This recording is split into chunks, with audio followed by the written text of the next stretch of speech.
context. Sean. I understand that, Phil. I've asked directly about. I understand that, and I've said exactly what Senator Ayotte said about it. I don't know how many times you can ask. Yeah, It was only about. I understand. Thank you.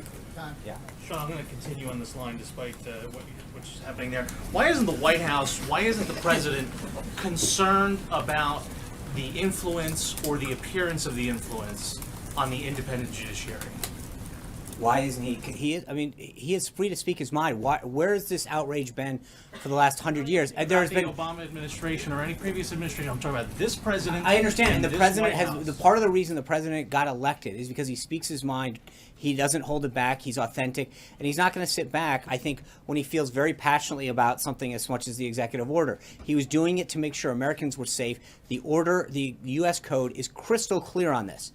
I think I've read it for like 3 days in a row. And it can't be any clearer how much authority it gives the president to do what he can to keep it safe. He's concerned that he's doing what he can to keep this country safe, and there's been a lot of activity to stand in the way. So I'm not sure how many more times I can read the code to you, but 8 U.S. Code 1182. Talking about it is not how the judicial process works. Thank you. You've asked the question now 8 times. One more, I'd like to ask you, about a different set of comments that have been made. I understand. Thank you. Go ahead. Comments that have been made, Sean, also from Kellyanne Conway earlier this week. Let him go. Earlier from this week, you said this is in context of the Nordstrom and not about what she was counseled about, but about something she said to CNN earlier this week, is that the president doesn't comment on everything. And so I want to contrast the president's repeated statements about Nordstrom with the lack of comments about some other things, including, for example, the attack on Quebec Mosque and other similar environments. Why is the president, when he chooses to... Do you know, hold on, before, because you just brought that up, I literally stand at this podium and opened a briefing a couple days ago about the president expressing his condolences. I literally opened the briefing about it. So for you to sit there and say...